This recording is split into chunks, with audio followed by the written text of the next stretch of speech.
Bagaimana kabarnya anak-anak? Semoga kalian dalam keadaan sehat walafiat, terhindar dari COVID-19. Berbicara tentang COVID-19, dari mana kalian bisa tahu COVID-19? Ya, dari pemberitaan. Jadi kalian bisa mengetahui segala informasi dari pemberitaan. Jadi, berapa pentingkah pemberitaan itu? Ya, sangat penting sekali. Kita bisa mendapatkan berita dari media cetak, elektronik, bisa melalui radio, dan lain sebagainya.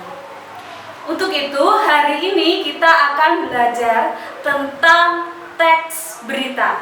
Tujuan pembelajaran kali ini, kalian mampu menelaah, menulis, dan mempresentasikan teks berita baik secara lisan maupun tulis. Jadi, apa itu teks berita? Teks berita adalah teks yang melaporkan kejadian, peristiwa, atau informasi mengenai sesuatu yang telah atau sedang terjadi.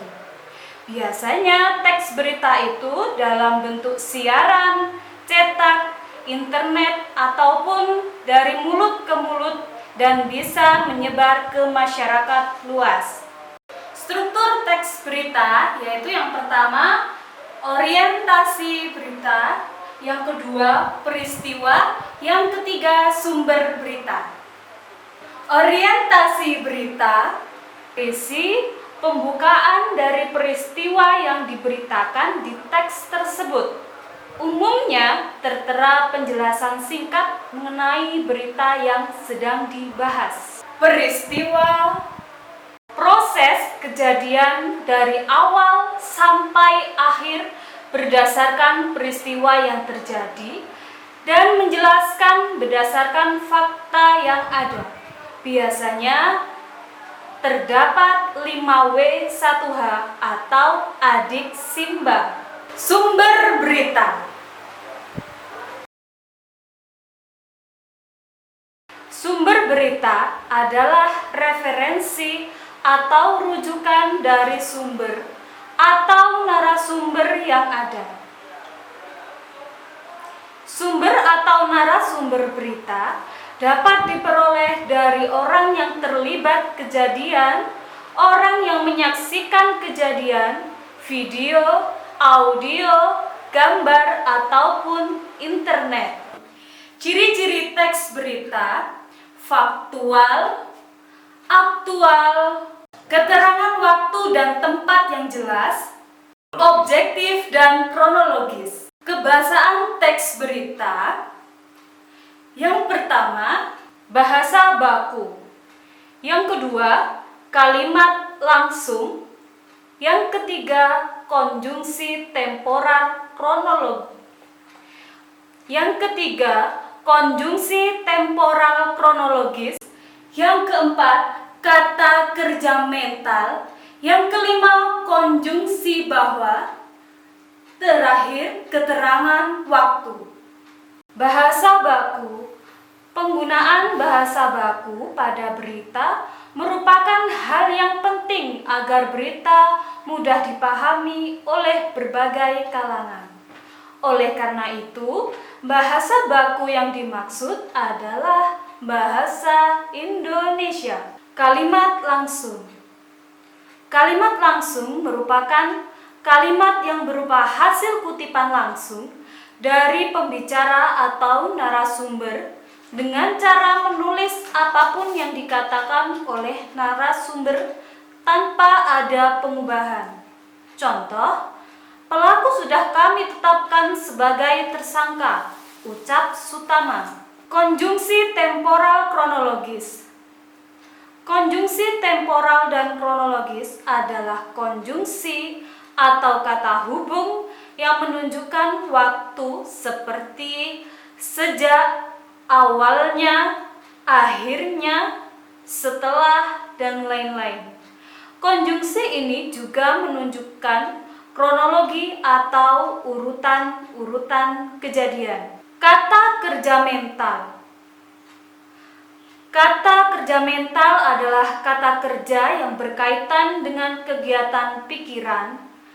Kata-kata yang dimaksud seperti berencana, memikirkan, berharap, membayangkan, menduga, mencurigai. Contoh, pemerintah berencana membangun bendungan di beberapa daerah. Konjungsi bahwa. Penggunaan konjungsi bahwa berfungsi sebagai penerang kata yang diikutinya. Hal itu terkait dengan pengubahan bentuk kalimat langsung menjadi kalimat tidak langsung. Contoh, sejumlah staf Apel Manado mengatakan bahwa Kepala Apel Manado sudah pulang. Keterangan waktu. Penggunaan fungsi keterangan waktu dan tempat sebagai konsekuensi dari perlunya kelengkapan suatu berita yang mencakup unsur kapan dan di mana. Contoh, sekitar pukul 12.45 waktu Indonesia Barat, langit Riau tampak mendung. Nah, itu tadi pemaparan dari materi teks berita. Jika kalian sudah memahami, hari ini kalian mencari teks berita di internet, tema bebas, boleh tentang COVID, tentang lingkungan sekitar Pelabuhan Muncar, atau tentang kebudayaan petik laut yang ada di Muncar. Setelah itu, kalian telaah struktur dan kebahasaan teks berita. Setelah kalian menelaah teks berita, hasil pekerjaan kalian silahkan kalian kirim ke Google Classroom. Baik anak-anak, dari pembelajaran teks berita yang tadi, kita dapat menyimpulkan bahwa teks berita adalah, ya, betul sekali. Teks berita adalah teks yang melaporkan kejadian atau peristiwa untuk masyarakat luas. Apa itu teks berita? Ya, ada yang tahu? Ya, benar. Teks berita meliputi 3, yaitu orientasi berita, yang kedua peristiwa, dan yang ketiga adalah sumber berita. Di pertemuan selanjutnya, kalian harus mengobservasi lingkungan sekitar untuk mencari data-data atau informasi yang akan kalian kembangkan menjadi sebuah teks berita. Untuk melakukan observasi, kalian harus mengembangkan 5W1H atau adik Simba. Demikian pembelajaran hari ini. Semoga kalian tetap jaga kesehatan, patuhi protokol-protokol kesehatan, dan tetap semangat. Wassalamualaikum warahmatullahi wabarakatuh.